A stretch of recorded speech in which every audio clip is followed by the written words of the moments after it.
Francine Ateba. Evans Williams Njobati. Le journal.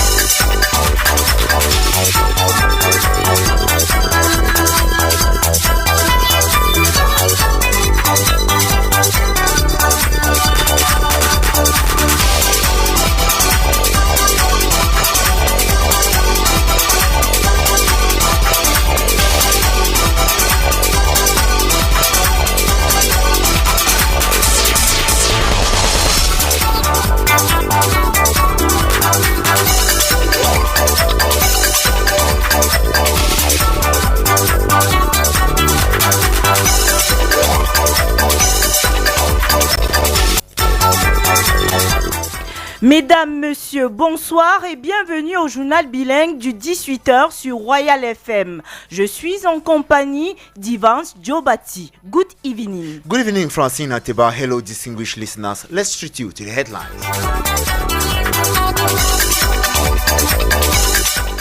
VIH-Sida, près de 21 000 nouveaux cas enregistrés chaque année au Cameroun. Un chiffre qui pousse le gouvernement à prendre des mesures.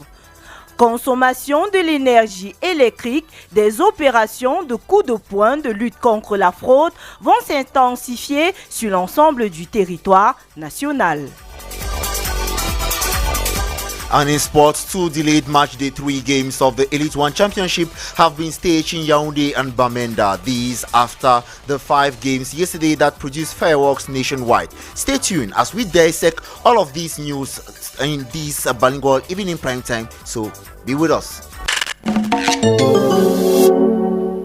Royal Soir, première partie. Francine Ateba.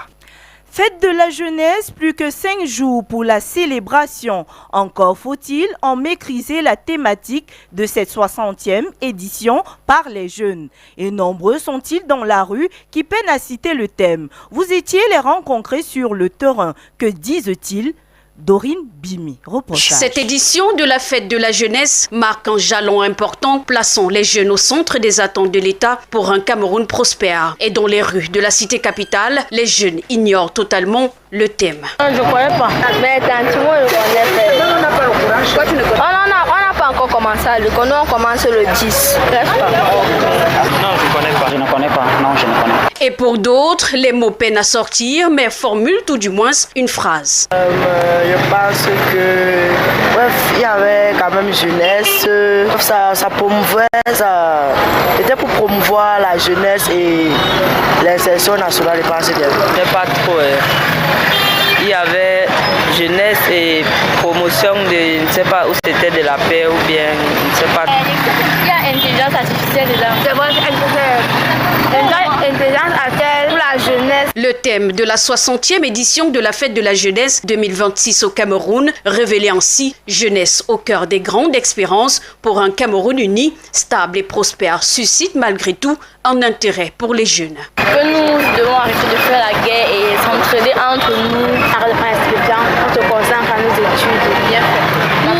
Apprendre le vivre ensemble et s'aider les uns les autres. Changer de monde et apprendre Ça m'intéresse et je fais même partie des jeunes sapeurs-pompiers et nous sommes là au camp pour les recouvailles, pour les entraînements, pour le défilé du 11. Dans la promotion de la paix et le développement de la jeunesse. Axé sur l'engagement, la résilience et le patriotisme économique, les jeunes fers et lances de la nation représentent le segment le plus dynamique, porteur d'espoir, de changement et d'avenir pour une société.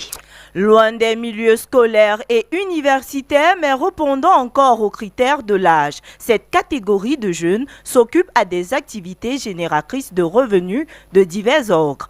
Eux, ce sont les jeunes non scolarisés. Une incursion dans cet univers démontre à suffit que la fête de la jeunesse n'est pas une priorité. Annie Lisette Ambassa, reportage. Je ne suis même pas intéressé à ça. C'est important pour moi. Cameroun est dur. Je me sens concerné. Des réactions de 4 jeunes non scolarisés dont l'âge varie entre 18 et 25 ans. Parmi eux, Henri, commerçant ambulant, dit avoir des problèmes à gérer plus importants que la fête de la jeunesse. Notre aide pour les enfants qui sont à l'école, les chassent pour la pension, mais il n'y a pas l'argent. Damien, 18 ans, se sert d'un porte-tout pour transporter les marchandises dans un marché de la place. Non, je ne suis pas concerné. Pourquoi? Juste comme ça, je ne suis même pas intéressé à ça. Ça ne m'apporte rien. Pour moi, ça n'existe même pas. À 25 ans, après avoir été recalé plusieurs fois au concours administratif, il s'est concentré dans la vente des chaussures. C'est juste pour un intérêt précis qu'il se sent concerné pour cette célébration. La fête de la jeunesse le 11 février. Comme je suis commerçant, je ne peux venir me faire la recette. C'est en quoi ça me sert, c'est en quoi ça m'est utile. Moi-même, ce n'est pas important. Eu égard à ses nombreuses tentatives au concours administratif, il s'adresse au gouvernement. Beaucoup plus au ministre de la fonction publique. Comment est-ce qu'il se sent quand la majorité des Camerounais sont des chômeurs, quand les enfants ont déjà étudié, ils ont des diplômes en poche, mais ils n'ont pas de possibilité de travail.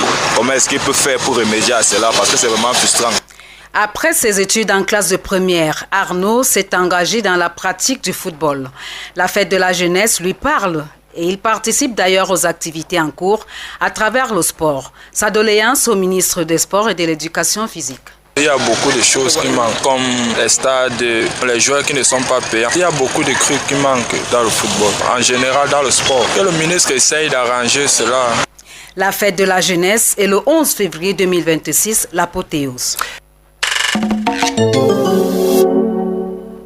Je vous l'annonce en titre, consommation de l'énergie électrique, des opérations de coup de poing de lutte contre la fraude à l'énergie électrique vont s'intensifier sur l'ensemble du territoire national dès le 15 mars 2026. Le communiqué du ministre de l'Eau et de l'Énergie, Gaston Elundou Essomba, signé ce 5 février, souligne que les fraudes à l'énergie électrique entraînent pour l'État une perte annuelle estimée à plus de 60 milliards de francs CFA.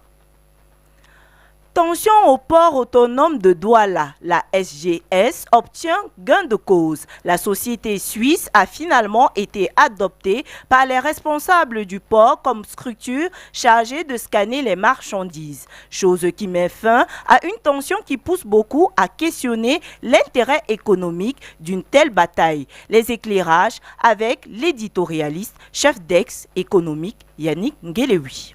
Le dénouement au port autonome de Douala, c'est la fin d'un épisode préjudiciable, mais une bouffée d'oxygène pour les opérateurs économiques et autres entrepreneurs. L'analyse de Stéphane Kwam, économiste. L'épisode actuel au port autonome de Douala montre les limites de notre gouvernance, de la cohérence dans la gouvernance de notre économie. Aujourd'hui, le dénouement qui est en train de se propager à l'horizon peut être un ouf de soulagement pour les entreprises. D'abord, du fait qu'enfin, le travail va peut-être reprendre de façon normale et les usagers ne vont plus faire face à une double administration qui leur demande de payer à gauche et ensuite de payer à droite pour la même transaction.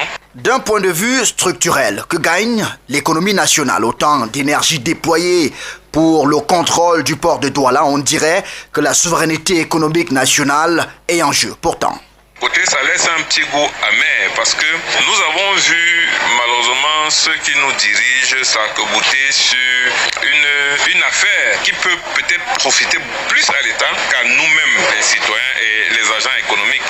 Et pourtant, lorsqu'il faut défendre les entreprises au Cameroun, lorsque nous avons un opérateur économique camerounais qui a attaqué à l'étranger, comme c'était le cas récemment en Afrique du Sud, ou alors même au niveau national, quand on a certains opérateurs qui sont menacés par les multinationales, on n'a pas la même réactivité de la part de notre gouvernement. On a l'impression qu'au niveau central, le régulateur se préoccupe plus de ses intérêts à lui que des intérêts des entreprises. Et pourtant, ce sont les entreprises qui créent de la richesse. Selon les données officielles, le port autonome de Douala pèse pour 10% du produit intérieur brut national. Il gère 95% du trafic portuaire. Il traite en moyenne 12,9 millions de marchandises par an. 18h passées de 8 minutes à EDA, vous écoutez le journal bilingue sur Royal FM. Parlons santé à présent.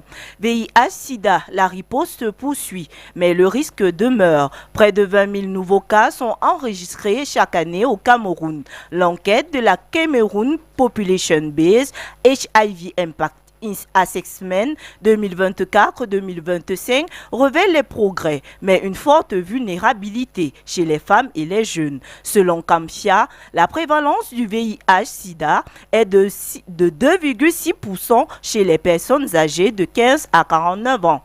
Elle révèle également que la suppression virale programmatique chez les personnes sous traitement antirétroviral atteint 93%, un résultat encourageant, mais le gouvernement vise l'élimination du sida d'ici à 2030.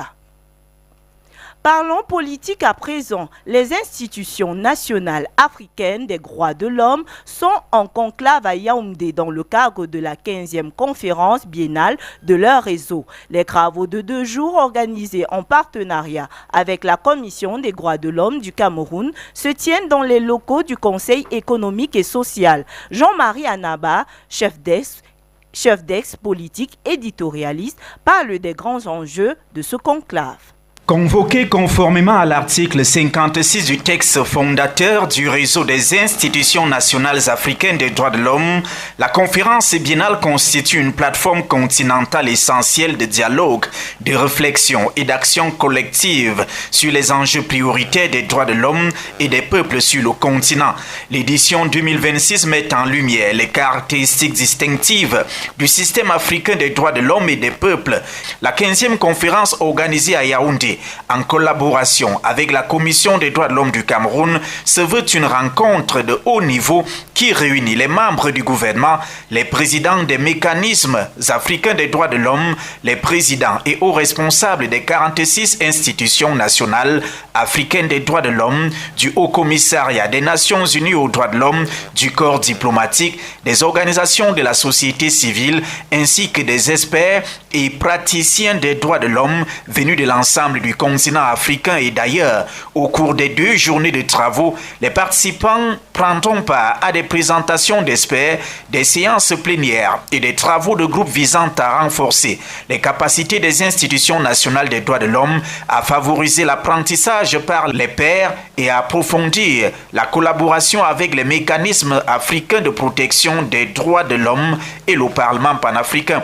Très attendu de ces travaux qui se tiennent dans les locaux du Conseil économique et social, la déclaration de Yaoundé et l'élaboration d'un plan d'action sur l'application des principes originaux africains des droits de l'homme et des peuples, un plan d'action stratégique de mise en œuvre ainsi que des lignes directrices pratiques destinées à appuyer les institutions nationales des droits de l'homme dans l'application effective des instruments et de la jurisprudence africaine au niveau national et régional.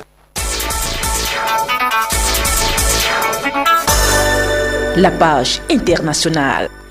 Guerre au Soudan, la famine menace de s'étendre dans l'ouest du pays, selon les experts mandatés de l'ONU. Après la chute d'El Fasher, capitale du Darfour Nord, qui a poussé les populations affamées vers les zones voisines déjà fragilisées.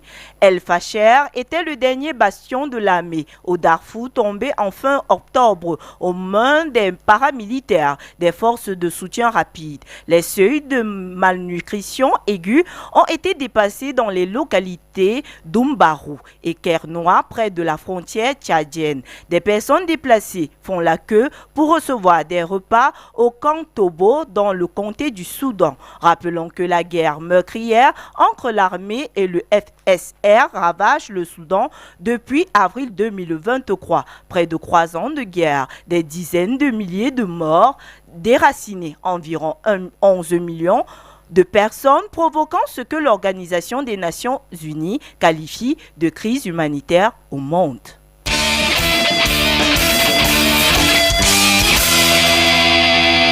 La page sportive. Championnat de football professionnel Elite One. La compétition est rendue à la 3e journée. 2 matchs ont été programmés ce 5 février 2026. PW a battu Gazelle 1-0 et Fauve Azur a également remporté son match contre Unisport de Bafan 1-0. The second part of the news in the English language with Evans Williams Njobati. Dear listeners, thanks for staying with us.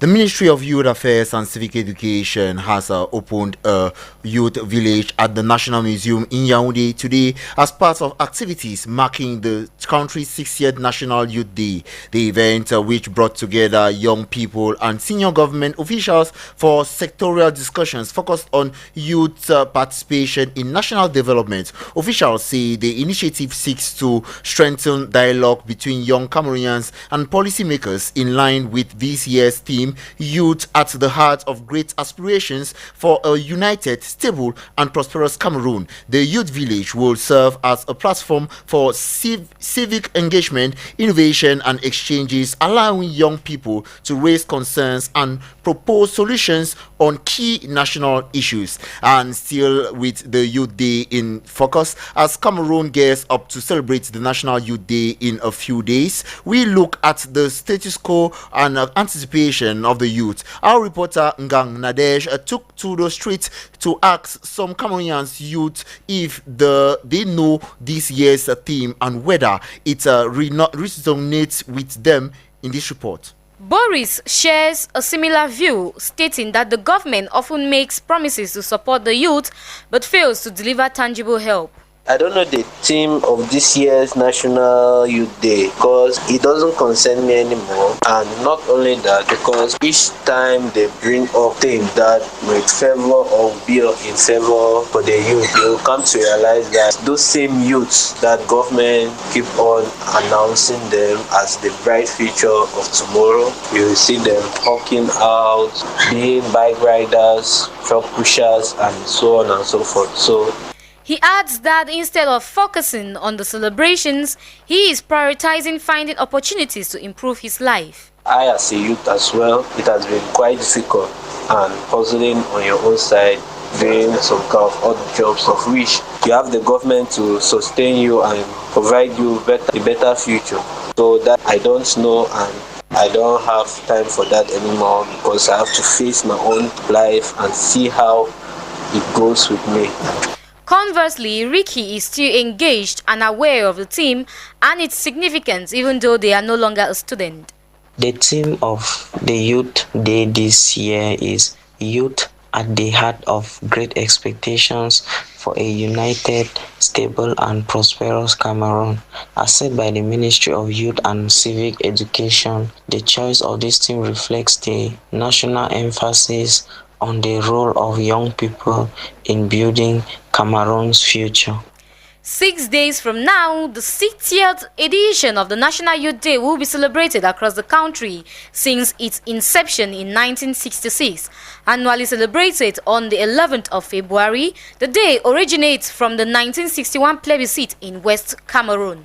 And we are less than 7 days to the Diamond Jubilee of the National Youth Day in Cameroon, an event generally characterized by march passes, cultural activities, arts exposition in schools, and many others. In this regard, our newsroom approached some school dropouts to know if they still had interest in celebrating these 11th February feast. Take a listen to some of them. Personally, I think I have nothing to do with the youth activities. It has never really been significant. The significance of the event is very minimal to me. I don't see a very important march pass as earlier in my secondary school life when we used to go for march pass. We given money and we go and eat and do some activity. Yes, maybe then it just tries to remind us of the government endeavor to, let's say, use the optionalism aspect of education to bring youth to work for unity, peace, which is a very important aspect though. It does not really concern me, not just because of the fact that I stopped schooling, but for the reason that I see little or no importance. Because during this period,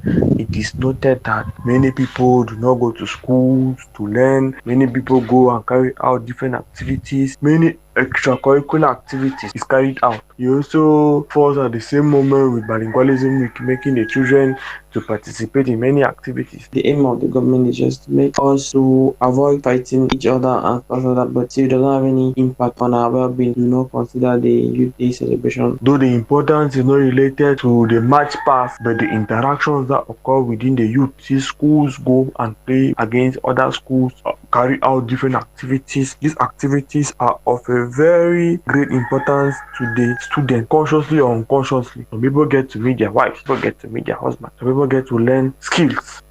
And as Cameroon prepares to celebrate its 60th edition of the National Youth Day, our newsroom equally interviewed a historian, Professor Ngam Confidence, who details out on the significance of such an event in our present context. Cameroon sees the Youth Day as a very great day, which was transformed on the first Youth Day celebrated in 1966 after some 5 years of observation. And the celebration gives us a chance to remind us of how far we have come. The youths have been at the center of the nation, and again, that is not just a youth day, it is also a day of national reflection that educates us on the path we have covered together, both as the English-speaking and the French-speaking Cameroonians living in one threshold, that we're bound together to live. The nation should ask questions whether the youths that were seen in 1966 to be the pillar of development have veritably been offered the chances and allowances to work for their national.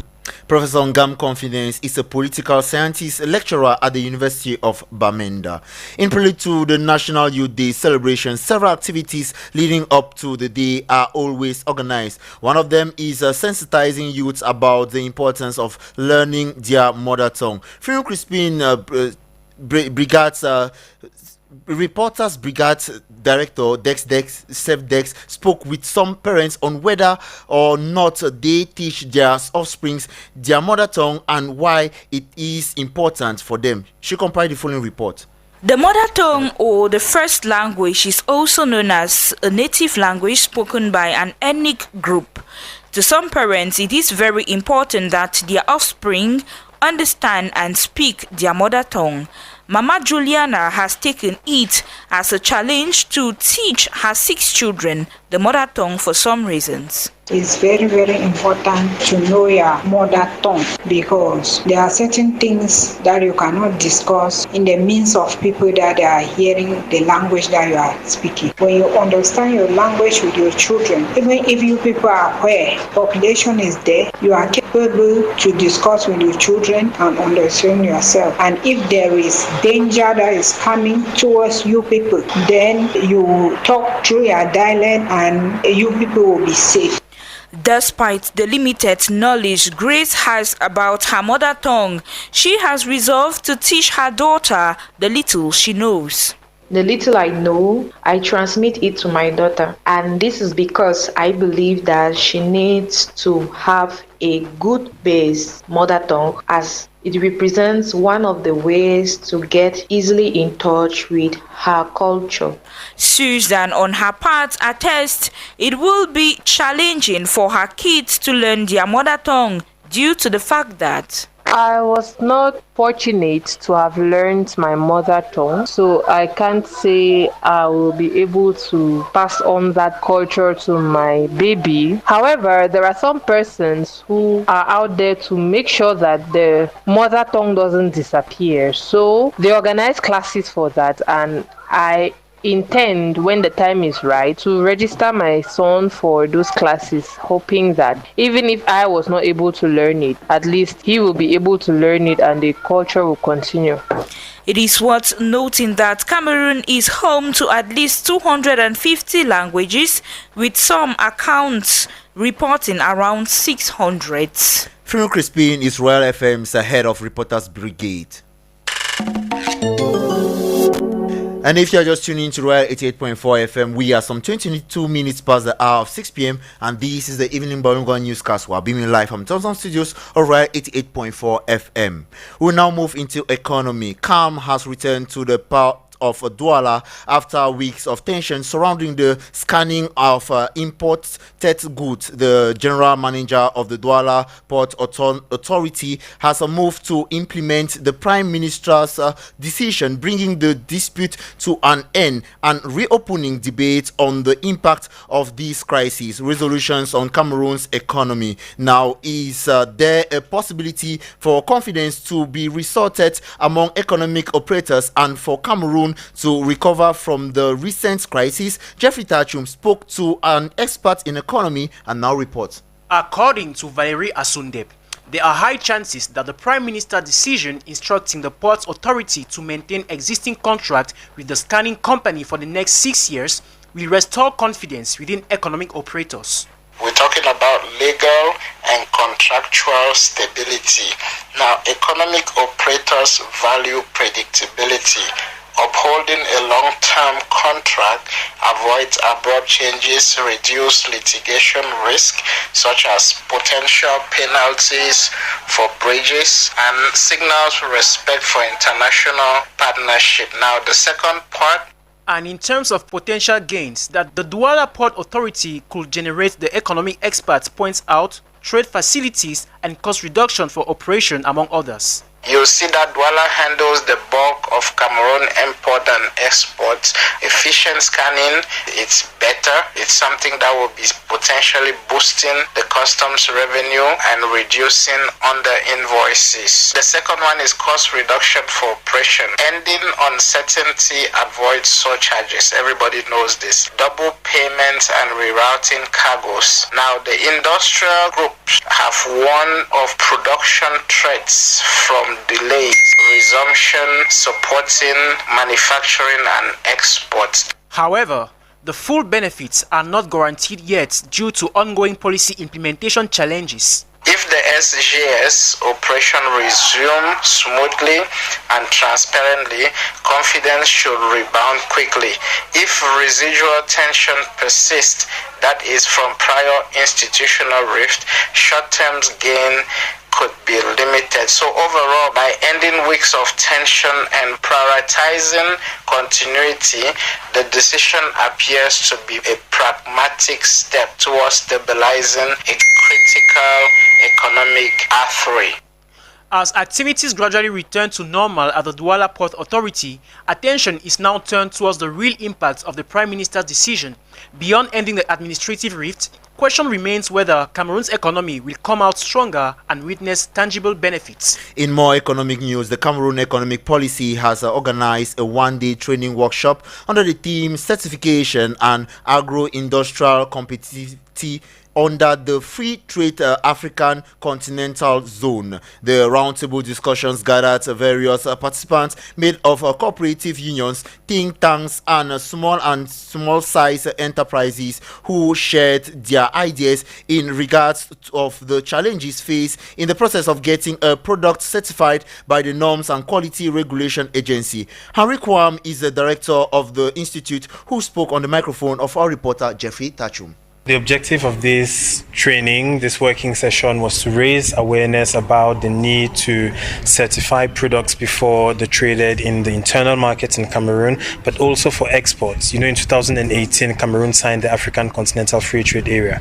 So this session was really about educating, informing, sensitizing, and working with local producers, business leaders to identify how to improve the certification process, reduce costs, and ensure that a larger number of Cameroonian entrepreneurs have their products certified. Secondly, we did come up with some recommendations which are very, very important. Firstly, ANOR should be located in many more regions across Cameroon to ensure that many more businesses have access to it. Secondly, they need to work with the private sector laboratories to ensure that many more individuals have access to a variety of laboratories to certify their products. And thirdly, we need to ensure that we inform civil society society and businesses a lot more about the certification process so that businesses can start preparing before they even begin the process with ANOR.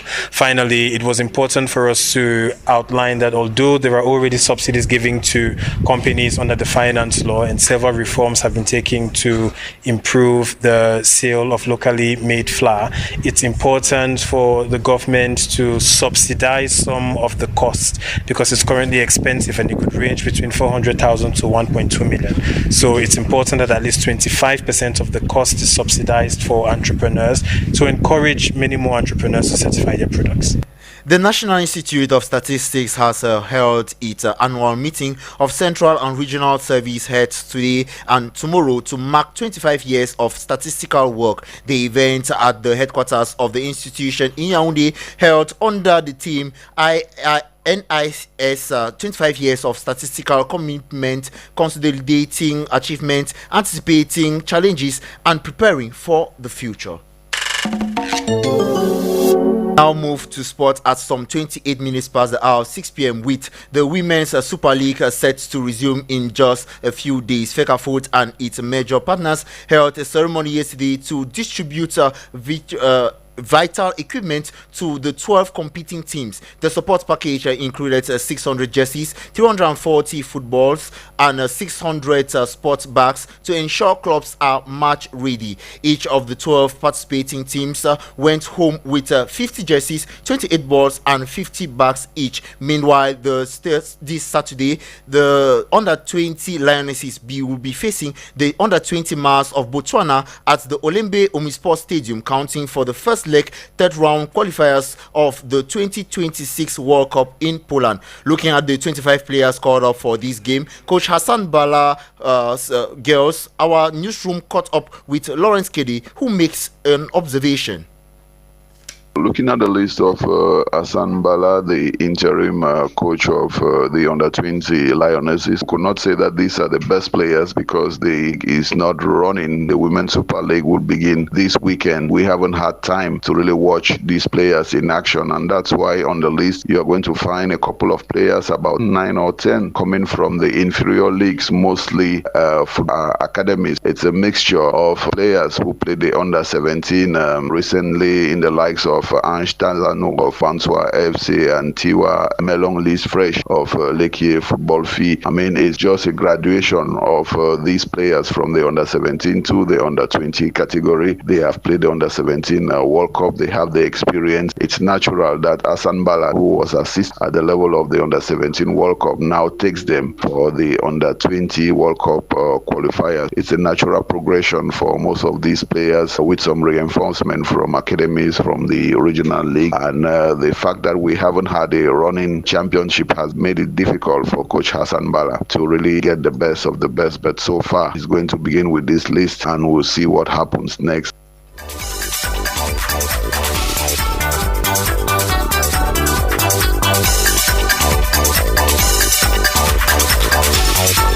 And it is on that note that we end this edition of the 6 p.m. news. More information will be for you during the 8 a.m. tomorrow. The Team Kimpe company is comprised of Irish Kenwe, who handled the technical dashboard. Video editing on our Facebook and YouTube live pages was Brian Bida, and Boris Tedogmo. Production assistance was conducted by Doreen Bimi and Jeffrey Tachum. News editing Bertrand Ona and Mapala Zita. Editorial coaching Ebebela Summary coordination Roger Kiek. General supervision the Reverend Pastor Bisai Emmanuel.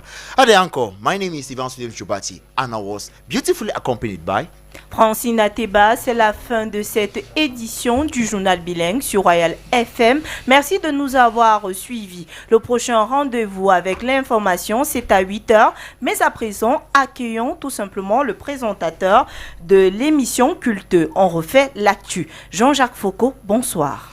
Bonsoir Francine Ateba.